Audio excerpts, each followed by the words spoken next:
Tapi wis tak apa sing speakernya mam. Wis tak nganti. Tes 1 2 3 dicoba. Lagi turu, lagi tak patahin pipinya. Suara saya terdengar ya teman-teman ya. Suara saya terdengar ya. Tes 1 2 3 dicoba. Apakah suara saya terdengar? Yang sudah gabung di sini ada Kak Puji, Kak Rina, Kak Lilis. Ya Kak, oke, thank you Kak Rina atas balasannya. Oke, sambil kita menunggu teman-teman yang lain pada gabung untuk Vicon pada malam hari ini, yaitu 14 Mei 2020, pertemuan 4, dan kita akan bahas tentang kompetensi profesional. Silakan untuk teman-teman pastikan untuk santai, rileks, dan baca-baca sebentar untuk kita teman yang masuk ya teman-teman, kurang lebih 3 menit agar kita memberikan kesempatan untuk mereka join in this room meeting. Thank you.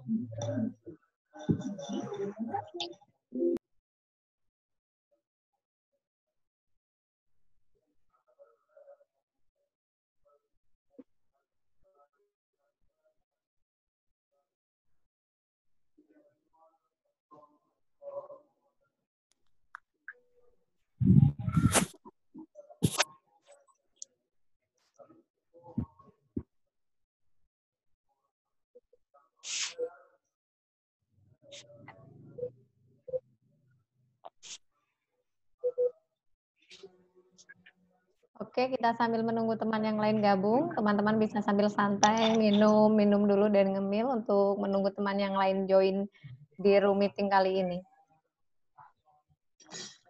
Bisa yang suka kopi, ngopi dulu, yang suka minum anget, minum dulu gitu ya. Oke.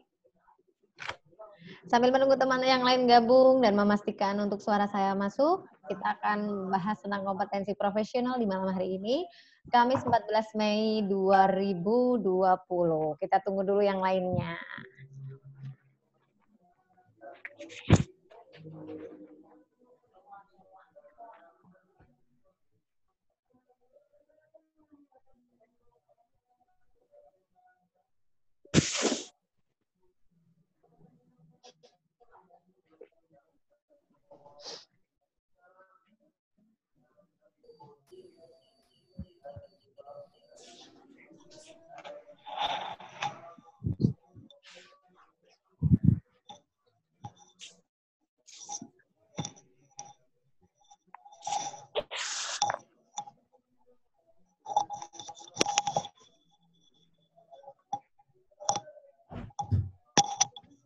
Oke, kita sambil teman yang lain gabung, admit buat malam hari ini. Ini banyak yang tidak masuk karena izin ya teman-teman, tapi nanti akan dapetin record untuk malam hari ini, jadi tidak masalah karena ada yang memiliki acara keluarga dan sebagainya. Pastikan untuk suara saya terdengar, kemudian nanti share screen akan terlihat. Di sini emang pixel untuk laptopku nggak begitu bagus untuk kamera wajah ya, jadi sorry banget kalau misalkan ntar kok agak burem-burem gitu ya. Ntar kalian fokus di materinya aja, itu yang lebih penting. Oke, untuk teman-teman kayaknya ini kita hampir mulai ya. Kita tunggu dulu 2 menit untuk teman yang lain gabung di Vicon pada malam hari ini.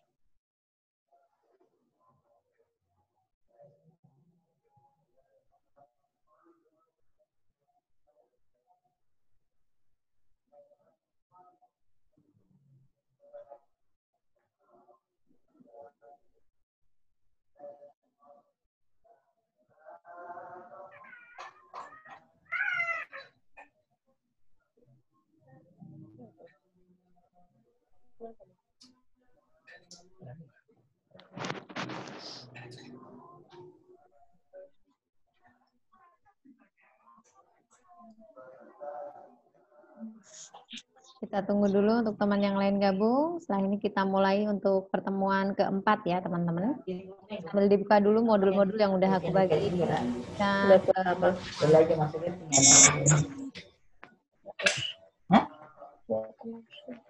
Ya, aku yang nganterin sekolahnya.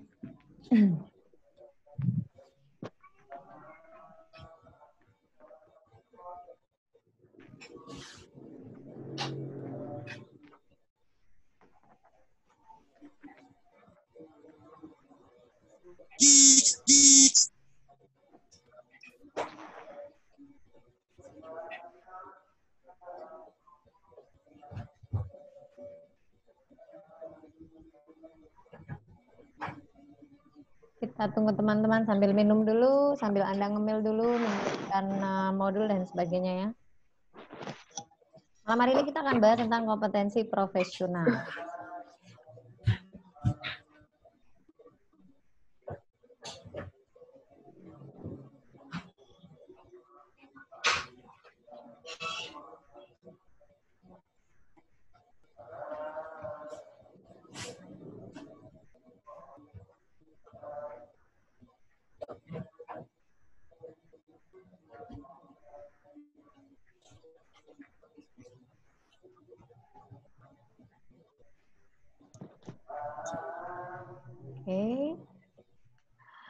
Oke, teman-teman semua. Assalamualaikum warahmatullahi wabarakatuh. Selamat malam buat teman-teman semuanya. Bimbel Premium kelas A SKB Guru SD ya. Pada malam hari ini kita masuk di pertemuan keempat, yaitu tepatnya tanggal 14 Mei 2020, dan waktunya kita untuk membahas tentang kompetensi profesional. Modul dan soal-soal sudah saya share di grup. Silahkan untuk malam hari ini kita akan membahas kompetensi profesional selama kurang lebih 25-30 menit. Nanti untuk menit terakhir, 10 menit terakhir kita untuk diskusi dan tanya jawab. Silahkan untuk persiapkan screen yang sudah saya tayangkan ini. Semoga nanti teman-teman bisa mengikutinya dengan baik ya. Dan sinyal dipertahankan agar tetap ada. Oke. Nah, ini cerah banget ya. Aku matiin dulu untuk videoku biar agak ringan untuk Zoom-nya. Oke teman-teman, kita akan membahas pada pertemuan keempat ini adalah tentang kompetensi profesional yang harus dimiliki seorang guru. Oke, kita tahu sendiri ya bahwa guru itu dihadapkan dengan tantangan profesi abad 21. Di mana di situ emang benar-benar kita dilatih dan benar-benar harus menjadi seorang yang benar-benar memiliki kompetensi dalam membelajarkan kepada anak. Kemudian, teman-teman, di sini modul ini terdiri dari beberapa pokok materi, yaitu profesi guru dalam pandangan yuridis, profesi guru dalam pandangan akademik, kriteria profesi bidang pendidikan, kemudian ada juga tentang penilaian kinerja guru dianggap sebagai orang yang profesional di bidangnya. Kemudian pengembangan keprofesionalan berkelanjutan, merubah paradigma tentang profesi guru dan sebagainya. Kemudian di sini ada merubah paradigma tentang profesi dan profesi guru abad 21. Oke, kita masuk ke penjelasannya ya. Profesi guru dalam pandangan yuridis. Tanggal 2 Desember 2004 merupakan momentum bersejarah ya, di mana pemerintah mencanangkan guru sebagai suatu profesi. Beda loh ya, kalau udah dikatakan profesi berarti bersertifikat. Dan dia menguasai jobnya, itu sebagai guru. Dengan terbitnya yang kita tahu semua ya teman-teman, ada Undang-Undang Guru dan Dosen 14 tahun 2005, diikuti juga dengan kebijakan-kebijakan untuk implementasinya, bahwa guru memiliki profesi tenaga kependidikan ini diatur dalam Undang-Undang RI nomor 20 tahun 2003. Tenaga kependidikan itu meliputi siapa aja sih Kak Yunina? Nah, tenaga kependidikan itu meliputi tenaga pendidik, pengelola satuan pendidikan, penilik, pengawas, peneliti, pengembang, pustakawan laboran, teknisi, sumber belajar, dan penguji. Nah, tenaga kependidikan yang dimaksud ini dikategorikan jadi dua teman-teman, biar kita tahu ya. Ada tenaga pendidikan yang terlibat langsung dalam profesi, proses pendidikan, ya, karena dia sebagai pendidik. Contohnya kita, guru, dosen, konselor, pamong belajar, dan sebagainya. Kemudian, tidak terlibat langsung dalam proses pendidikan, namun berpartisipasi mensukseskan penyelenggaraan pendidikan. Contohnya siapa? Kepala Satuan Pendidikan. Kalau kita bilang kayak manajer kita adalah kepala sekolah, wakil kepala sekolah. Ya, di situ ya.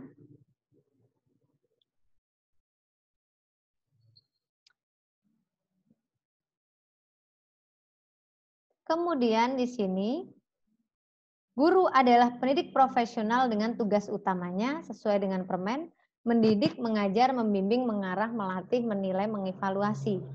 Seperti itu ya. Kemudian, teman-teman, di situ sejak terbit Undang-Undang Guru Dosen, kalau kita singkatnya namanya UUGD ya, nomor 14 tahun 2005, muncullah berbagai peraturan untuk mendukung implementasi berkaitan dengan kebijakan dari tahun ke tahun pasca pencanangan guru. Jadi, teman-teman di sini kita dihadapkan dari tahun ke tahun itu ada banyak sekali perubahan di setiap kebijakan-kebijakan pemerintah yang ada. Ya. Sampai tahun ini 2018 kebijakan tentang UUGD ya. Jadi nanti tolong dibaca dan dimengerti dengan baik. Berbagai kebijakan dan peraturan pemerintah pasca terbitnya UUGD ini merupakan dasar hukum yang jelas bahwa guru merupakan suatu profesi dengan keahlian khusus. Silakan bayangkan sosok Anda sebagai seorang guru, sejauh mana sudah memiliki keahlian khusus yang bisa dibuktikan perbedaannya dengan profesi orang lain. Selain proses pendidikan yang panjang, sejak menempuh pendidikan S1, D4 ya, Anda ada juga yang menempuh pembimbingan sekolah bertahun-tahun ya, karena udah S1 fisika pindah lagi ke S1 PGSD dan sebagainya seperti itu. Jadi ini memang apa ya, benar-benar tugas profesional seorang guru harus memiliki sertifikat pendidik. Sehingga kalau kita udah bilang sertifikat pendidik, Anda harus mengikuti program pendidikan profesi guru atau PPG seperti itu. Kemudian tadi sudah ya yang poin A, sekarang kita masuk ke poin B, yaitu profesi guru dalam pandangan akademik. Esensi dan eksistensi makna strategis profesi guru itu diakui realitanya itu sejarah pendidikan di Indonesia. Pengakuan itu memiliki kekuatan formal itu pada tanggal 2 Desember 2004 ketika Pak SBY mencanangkan guru sebagai profesi. Ya. Sehingga lahirlah Undang-Undang Nomor 14 Tahun 2005 itu tadi tentang guru dan dosen. Ini sejarahnya seperti itu, teman-teman. Jadi biar guru-guru itu diangkat jadi profesional, profesi itu jadi profesional gitu. Jadi guru ini jadi suatu pekerjaan profesional yang memerlukan keahlian khusus. Makanya kalau ada pertanyaan, guru dianggap sebagai profesi. Kenapa? Dan dia harus memiliki sertifikat. Kenapa? Karena seorang guru harus memiliki keahlian khusus dalam proses pembelajaran. Kemudian dia membuat pembelajaran ini menjadi goals-nya itu adalah anak-anak pinter dan sebagainya gitu ya. Pendidikan guru ini perlu digarisbawahi di sini, pendidikan guru tidak diperoleh hanya saat mengikuti pendidikan formal sebelum menjadi guru. Saat Anda kuliah dengan yang terjun jelas beda ya, karena dia berlangsung seumur hidup. Lifelong teacher education. Jadi terus menerus gitu. Ya, berkelanjutan namanya.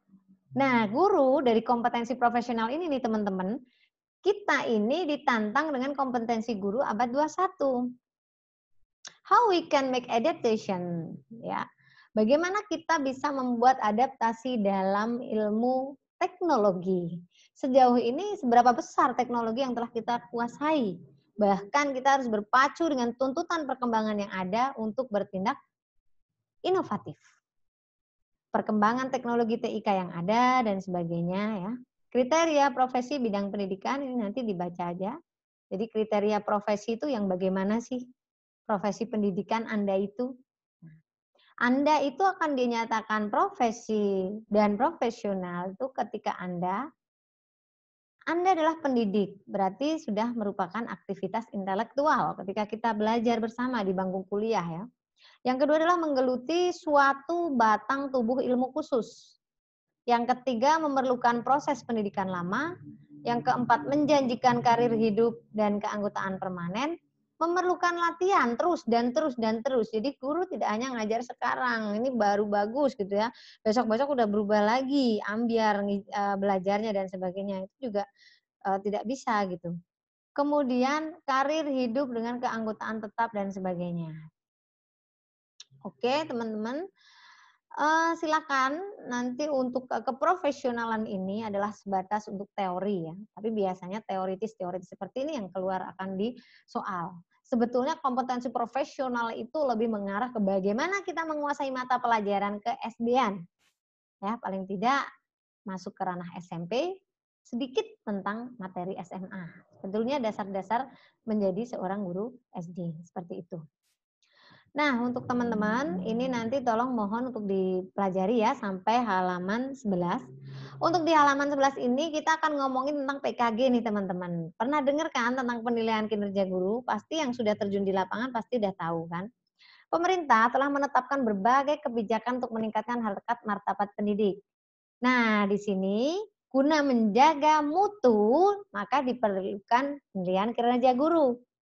Ibarat kata guru bekerjanya di sekolah, saya karyawan di toko sebuah pabrik biskuit, maka saya bekerja di perusahaan, gitu kan. Nah, dia pun di situ dinilai kinerjanya. Guru pun sama. Makanya dengan adanya PKG secara teknis ini yang udah ada diatur permennya ya, ini harus dihafalkan loh ya. Jadi PKG secara teknis diatur di Permendiknas nomor 35 tahun 2010 tentang petunjuk teknis pelaksanaan jabatan fungsional guru dan angka kreditnya. Sebagai seorang guru wajib hafal. Nah, di sini teman-teman, profesi guru menurut jabatan fungsional dan angka kreditnya itu ada ini. Besok Anda lulusan S1, berarti Anda saya doakan jadi CPNS, Anda jabatannya adalah guru pertama, jangan sampai malu-maluin ya, nggak bisa jawab, Anda apa nih jabatannya? Malah bilang guru utama gitu kan. Nah, guru pertama itu untuk yang paling level bawah, ya, itu sebutannya nanti Anda penata muda 3A. Nah, kemudian nanti Anda naik lagi jabatannya, ya, golongannya menjadi penata muda tingkat 1 3B. Terus sampai, ini dosen saya yang sudah sampai ini, 4D. Kemarin Profesor Degeng, waktu saya ambil magister, itu dia sampai ke 4E, sampai dia pun pensiun. Memang untuk guru masuk di ranah ini agak susah, karena ini banyak kan research. Ini masuknya ke ranah dosen, profesor, PhD. Itu biasanya dia mendapatkan jabatan yaitu guru utama. Nah, seperti itu nih. Semoga dengan semua besok diangkat, Anda akan masuk ke penata muda tingkat penata muda 3A dengan gaji minimal 3 juta ya, itu minimal ya. Tapi bisa ditambah tunjangan dan sesuai dengan daerah UMR masing-masing daerah. Jadi silahkan untuk yang semangat dalam mengejar SKB besok, jangan sampai kendor. Oke, teman-teman, saya akan menjelaskan bahwa di sini penting juga menurut Permendiknas nomor 35 tahun 2010. Oke. Secara umum aspek yang dinilai karena kita ngomongin tentang PKG ya, teman-teman. 1. Kinerja guru saat melaksanakan proses pembelajaran. Benar nggak waktu proses pembelajaran guru itu ngajar dengan betul atau ditinggal jalan-jalan, muridnya mengerjakan. Ini bagus sekali ketika guru harus dinilai di sini kinerjanya. Gitu. Kemudian, yang kedua, kinerja guru yang terkait dengan pelaksanaan proses pembimbingan. Bimbing apa aja tuh guru? Guru tuh bisa nggak bimbing OSN? Bisa nggak bimbing anak yang nggak bisa jadi bisa? Kemudian yang C, kinerja guru yang terkait dengan melaksanakan tugas lain. Kak, aku tuh dibebani bendahara bos, operator, pustakawan, dan sebagainya. Jangan mengeluh. Itu namanya tugas tambahan. Nah, guru ini wajib mendapat tugas tambahan. Tidak santai-santai hanya menjadi guru kelas 1, kelas 2, kelas 3. Nah, Anda harus siap ketika kepala sekolah Anda mau menugaskan Anda menjadi kepala laboran, menjadi kepala perpustakaan, dan sebagainya. Harus siap. Jangan kebanyakan mengeluh dan menolak. Karena orang yang mengeluh dan menolak ngapain masuk jadi guru SD, ya kan? Walaupun Anda nggak bisa, jadikan itu adalah sebuah tantangan. Kemudian teman-teman di sini ada untuk kriteria ya. Jadi dari penyusunan silabus, guru itu dinilai. Jadi silabus jangan nyontoh, tapi silabus membuat sendiri teman-teman. RPP juga membuat sendiri, ngetik sendiri. Jangan RPP yang ada di internet, yang kita print, kita buat jadikan nama milik kita. Itu namanya kita mengambil hak cipta orang lain. RPP yang ada di internet, misalkan gitu ya. Jadi jenengan berkreasi, paling tidak Anda gubah sedikit, sehingga bisa dinyatakan itu RPP milik Anda untuk mengajar hari ini. Mengembangkan kurikulum bersama tim pengembang kurikulum di sekolah, penting sekali. Anda pernah terlambat atau tidak? Tingkat kehadiran guru juga dinilai. Itu ada prosentasenya teman-teman untuk penilaian kinerja guru. Jadi nanti kedisiplinan juga akan terlihat ketika kita melakukan fingerprint dan sebagainya. Dan teman-teman untuk selanjutnya di sini saya ada strategi pengembangan profesi guru ya. Ini penting sekali dan pasti akan dikeluarkan ya di dalam soal. Karena ada sekarang yang namanya PKB, itu namanya pengembangan keprofesionalan berkelanjutan. Ada pengembangan diri, publikasi ilmiah, dan karya inovatif. Guru tidak tinggal diam hanya ngajar aja nih Kak Yunina, berarti ya, betul. Anda harus nulis, Anda publikasikan di koran, Anda publikasikan jadi buku, Anda buat karya inovatif, Anda kembangkan untuk pembelajaran, seperti itu. Kemudian pengembangan diri, Anda mengikuti diklat, Anda jadi tutor, dan sebagainya. Nah, ini masuk ke PKG ranah profesional. Karena guru yang profesional dia harus bisa memiliki karya ilmiah, jadi narasumber ya, melakukan research, kemudian gagasan inovatif itu masuknya ke ranah profesional. Punya karya inovatif ya dan sebagainya. Nah, ini jadi kita harus merubah ranah bahwa profesional nggak hanya kita tahu tentang sebatas apa sih keilmuannya saja, tapi kita benar-benar ada produknya. Apalagi kita di era abad 21, perkembangan komputer nih ya teman-teman, kalau kita udah lihat ya, dari dulu sampai sekarang, bahkan dari dulu kita belum lahir sampai sekarang ya, perkembangan komputer dalam dunia pendidikan luar biasa. Jangan sampai saya bilang ke Anda semuanya, Anda masih pakai Intel Pentium zaman dulu, ya kan? Sekarang kita sudah pakai laptop, chips kecil untuk menyimpan memori, data, dan sebagainya. Jadi sudah berbeda teman-teman untuk zaman now dengan zaman jadul, kalau istilahnya seperti itu. Nah bagi teman-teman di sini yang masih milenial pasti serba baru kan, serba new kan. Nah, jadi monggo silakan untuk mengikuti perkembangan zaman yang ada, menguasai melek ICT, perkembangannya juga di keterampilan-keterampilan sebagai guru ditingkatkan. Nah, teman-teman, di sini ada poin-poin, bullet point yang ada di sini. Silakan nanti untuk dimengerti, dipahami. Luangkan waktu untuk belajar. Jangan terlalu santai dan malas-malasan ya. Karena orang yang biasanya tesnya diundur-undur biasanya agak santai dia.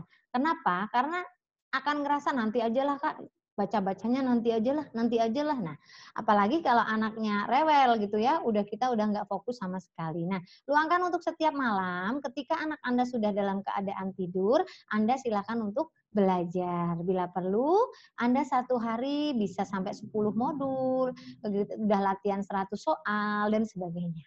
Oke, kita masuk ke share screen selanjutnya. Di dalam pembelajaran online pada malam hari ini, kita akan mencoba soal SKB CPNS untuk guru SD. Ya, di sini saya sudah sediakan kurang lebih sebentar ya. Ini sudah lengkap ya teman-teman ya dengan pembahasan. Sebentar saya tengok dulu, saya lupa ini. Oh ya, ini ada 35 soal. Ini sudah dipersingkat lah ya. Ada di sini nomor 1 ya, sinonim interinsuler. A, antar negara, B, antar pulau, antar kota, antar bangsa, antar suku. Jadi interinsuler itu adalah antar pulau, dari pulau ke pulau. Nah, Anda kalau belajar dari saya kayak gini nih agak cepat, misalnya interinsuler langsung ke jawaban. Oh, antar pulau. Jadi langsung Anda hafalin aja biar tidak terlalu lama. Jadi kita bisa beralih ke modul-modul yang lainnya biar kita efektif waktu ya. Ini aja Ramadan nggak terasa ya, udah malam ke-21 dan aku ngerasa, kok cepet banget gitu. Jadi Anda pun harus siap-siap ini, takutnya nanti masa pandemi habis, Anda suruh kerja lagi, alasan lagi, nggak ada waktu lagi untuk belajar. Mumpung ini di rumah, santai, free, dan pembelajaran daring udah selesai dengan anak-anak, Anda manfaatkan baik-baik untuk belajar. Imperatif. Imperatif itu adalah bersifat memerintah, memberi komando dan sebagainya. Ganduh itu adalah tukaran barang atau tukar tambah. Perestroika ya, itu masuknya adalah penataan kembali. Udah ada. Kompilasi, kadang Anda dengar ya, wah itu musiknya dikompilasi aja deh atau gimana gitu ya. Itu kumpulan tulisan yang teratur. Madar itu adalah tidak berperasaan atau kadang tebal telinga, dia agak cuek-cuek banget lah ya, nggak usah mikirin orang lain gitu. Padanan kata, masih ya, arkais, kuno, epis, taksi, mimisan, pendarahan di hidung, mencungap, tenganga, ya, susah bernapas kayak orang apa tuh namanya ya, bengek. Kemudian menyurai, membubarkan, mendirus, menyirami, pasik, masuk antonimnya adalah baik, filantropi, lawannya adalah kikir, penjelasannya udah di situ ya, gamang, aku gamang deh, takut gitu ya, lawannya berani, bebal banget sih otaknya dia. Nah, bebal tuh mohon maaf ya, daya tangkapnya tuh low banget gitu. Jadi lawannya adalah brilliant. Teruk ya, teruk, ringan, analogi, kita masuknya ke analogi. Analogi itu adalah bagaimana kita menghubungkan dua kata yang ada ya. Ini kata pertama, ini kata kedua, kemudian kita hubungkan insting, naluri, ada hubungan apa di dalam dua kata itu, maka kita tinggal mencari jawabannya di sini, relatif hamper, inspirasi ilham, instruksi instruktur, remang gelap, intervensi sanggahan. Jadi inspirasi ilham analoginya adalah insting sama artinya dengan naluri, sebagaimana inspirasi sama artinya dengan ilham. Jadi dua hal itu ternyata menghubungkan ke sinonim. Oke, ini untuk masih ke analogi ya teman-teman, undang-undang revisi dan sebagainya, ini masih ke analogi. Analogi silakan untuk dianalogikan api, lidah, misalkan seperti itu, hubungannya itu apa sih? Nah, itu adalah analogi. Untuk teman-teman mungkin untuk masalah ini udah mirip banget ya dengan SK di waktu kita ngerjain ya, di CPNS SKD gitu ya.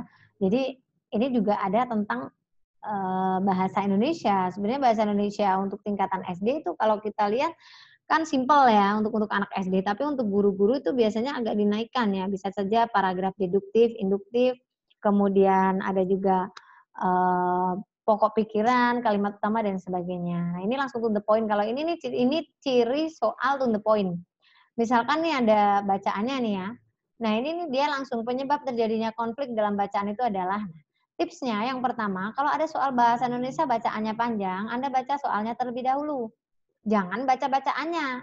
Ntar yang terjadi apa? Yang terjadi tuh Kak Yunina, kita baca, balik lagi ke pertanyaan, kita baca lagi, balik lagi ke pertanyaan. Nah, yang pertama adalah Anda baca soalnya dulu, penyebab terjadinya konflik. Udah masuk ke otak. Ya kan? Penyebab terjadinya konflik. Habis itu Anda baca, Anda pahami bacaannya ini, kemudian mana yang menimbulkan konflik. Nah, itu nanti akan terekam di dalam otak memori kita. Beda dengan kita baca dulu baru ke soalnya. Balik lagi nanti ke bacaannya lagi, ujung-ujungnya seperti itu gitu ya. Lagi, pernyataan yang tidak sesuai dengan bacaan di atas. Nah, kan kita langsung tahu mana pernyataan yang tidak sesuai. Oke, itu adalah trik ketika kita menghadapi bacaan yang panjang seperti ini, maka yang pertama adalah kita cari, tema yang tepat. Habis itu kita baca. Nah, kan kita langsung tema. Di dalam pikiran kan seperti itu, ya kan? Jadi ini adalah termasuk trik untuk mengerjakan informasi yang tidak sesuai. Cari, baru kita cari. Kita harus mencari ke soalnya terlebih dahulu. Oke, sudah ada peringatan untuk upgrade. Dan ini soal silakan nanti untuk dicek, cross check lagi bersama soal-soal yang lain ya. Jangan Anda terus mengandalkan wah ntar kan di-share lagi sama Kak Yunina gitu ya. Anda juga boleh untuk mencari literatur yang lain dan sebagainya. Dan untuk besok teman-teman, aku kasih tahu ya, untuk besok ini kan kita akan matematika ya. Jadi jelas untuk matematika ini harus disiapkan coret-coret. Dan di sini untuk pembimbingan matematika, aku biasanya kasih soal dulu. Jadi besok Anda nggak bisa nganggur ya. Dalam artian, besok ini Anda harus nanti malam mungkin ya, atau besok pagi Anda harus mengerjakan sebelum saya jelaskan. Nah, jadi seperti homework atau PR, seperti itu. Jadi ini terus berkelanjutan. Silahkan untuk luangkan waktu untuk belajar ya. Untuk di menit terakhir ada pertanyaan ini ya. Pertanyaan yang pertama dari Kak Armansyah. Kak, mohon penjelasan pendekatan saintifik ini pendekatan yang gimana ya? Karena belum pernah dapat penjelasan selama ini. Perbedaan antara problem based learning dan project based learning itu gimana ya Kak? Oke, aku jelasin ya Kak Arman ya satu-satu. Untuk pendekatan saintifik itu adalah 5M. Yang pertama kan mengamati itu anak-anak. Nah, kalau anak mengamati, Anda bisa bawa apapun yang Anda punya untuk pembelajaran. Kak Yunina mau ngejelasin tentang apa? Kak Yunina mau ngejelasin tentang handphone. Aku bawalah handphone asli. Tapi tidak harus misalnya kita mau ngomongin pohon, terus kita ambil pohon yang besar, nggak harus seperti itu. Tampilkan di layar. Itu namanya anak mengamati benda konkret. Seperti kita tahu, Piaget mengatakan bahwa anak umur 7-12 tahun itu adalah masuk ke tahapan operasional konkret. Berarti kalau kita ngejelasin handphone, apakah kita harus menghadirkan itu di dalam kelas Kak Yunina? Iya, agar dia tahu ini smartphone, ini handphone, ini iPhone, ini nah. Karena kita mau menjelaskan misalkan untuk tentang materi ini ya. Kemudian, mengamati lagi, kita mau ngejelasin tentang ciri-ciri tumbuhan. Alangkah indahnya guru yang baik, suruh anak-anak eksplor. Nah, besok bawa satu tumbuhan di daerah kamu atau di depan rumah kamu. Kamu bawa ke sekolahan, kemudian tunjukkan ciri-cirinya. Yang kamu bawa itu bunga apa, tumbuhan apa, dan sebagainya. Satu, mengamati. 5M itu yang pertama mengamati. Yang kedua menanya. Ketika anak menanya, gimana Kak? Apa yang kamu temukan di situ? Bolehkah guru yang bertanya? Boleh. Anak yang bertanya? Boleh. Nah, sebetulnya untuk saintifik ini udah lama banget Kak. 2013 kurikulum itu udah ada. Ini 2020 udah 7 tahun loh Kak ya.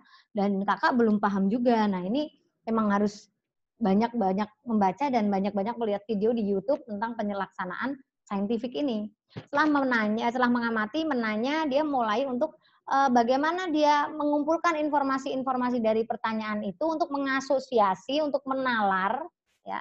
Yang terakhir dia bisa membuat kayak kesimpulan dari asosiasi itu tersebut. Jadi 5M itu Anda terapkan terus di dalam kurikulum 2013. Include di dalam RPP. Maka saya heran kalau ada guru buat RPP ada 5M, ada pendekatan saintifik, tapi kok nggak ada di situnya. Maka dari itu, untuk ini menurut saya pendekatan saintifik ini Kak, kalau Anda buka literatur itu dari 2013 dia udah muncul pendekatan saintifik istilah ini. Bagaimana kita menghadirkan dari anak itu mengamati, anak itu menanya, anak itu mengumpulkan informasi, mengasosiasikan informasi-informasi yang ada, dia buat sebuah kesimpulan di akhir ya, menalar, mengasosiasi sampai dia membuat sebuah kesimpulan di situ tahapan-tahapannya. Itu sudah jelas sekali untuk setiap pembelajaran dan itu harus ada di setiap pembelajaran.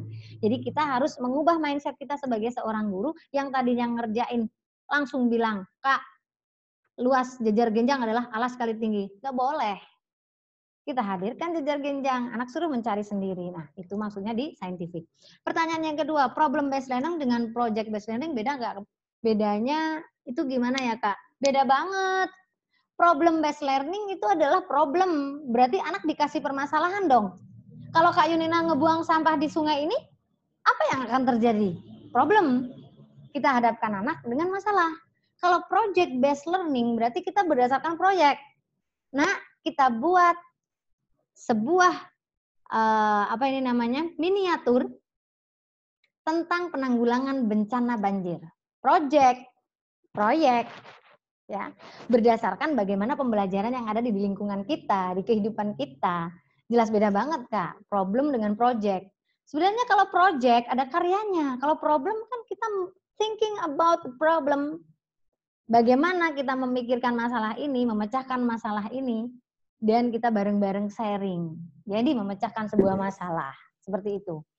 Untuk problem, project, dan ini udah ada di modul yang kemarin ya Kak, di pedagogik. Kakak bisa lihat, kakak bisa ngerisi untuk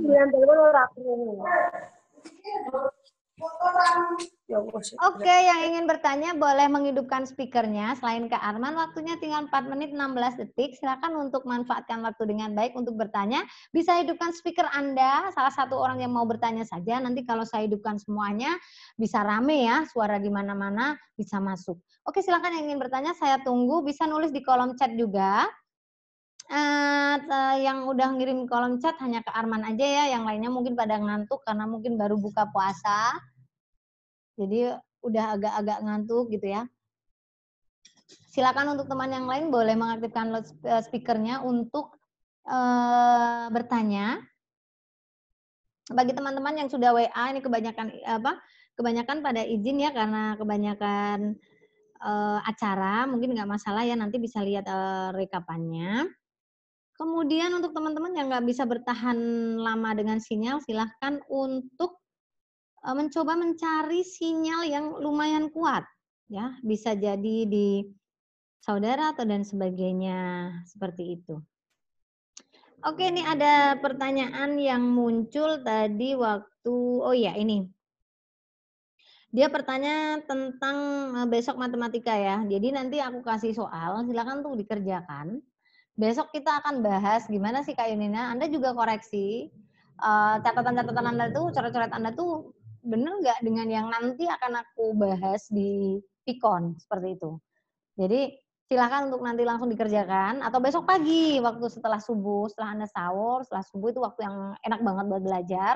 Ntar Anda langsung coret-coret aja, minimalis, kemudian Anda kerjakan. Nanti aku usahain untuk yang pilihan ganda ya, biar Anda bisa latihan semuanya. Kemudian aku jelasin gimana trik mengerjakannya. Terakhir adalah aku kasih modul dan soal-soal tentang matematika. Oke, ada pertanyaan lagi dari Kak Esti Fitri Apriyanti. Kak, bagaimana menghadapi anak yang belum bisa calistung di kelas tinggi? Nah, anak yang belum bisa calistung di kelas tinggi bisa banyak faktor, Kak. Satu, memang anak IQ-nya rendah. Mohon maaf. Anak yang IQ-nya rendah, memang dia berkebutuhan khusus, nggak bisa dia dipaksakan. Dia maksudnya ke kelas kebutuhan khusus. Jadi tidak bisa bersama dengan anak-anak normal. Kalau menghadapi anak yang belum bisa calistung di kelas tinggi, itu bukan tugas Anda. Tugas guru di bawah. Kalau memang tugas guru di bawah bilang dia nggak normal, masukkan ke kelas yang berkebutuhan. Itu ya, Kak ya. Kak Arman lagi, Kak, penekanan materi IPS kira-kira materi yang mana ya? Karena IPS ini sangat luas materinya. Oke, IPS besok ya, Kak. Kita tunggu untuk bimbingan untuk online yang tentang IPS. Gitu ya, Kak ya.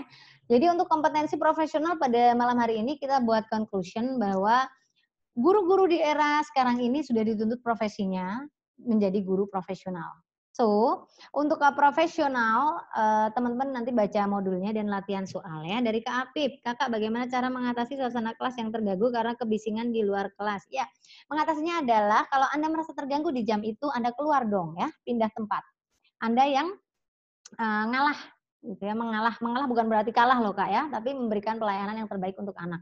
Itu paling efektif. Aku pernah terganggu asap, kebisingan dan sebagainya dan aku keluar pindah kelas. Seperti itu ya Kak ya.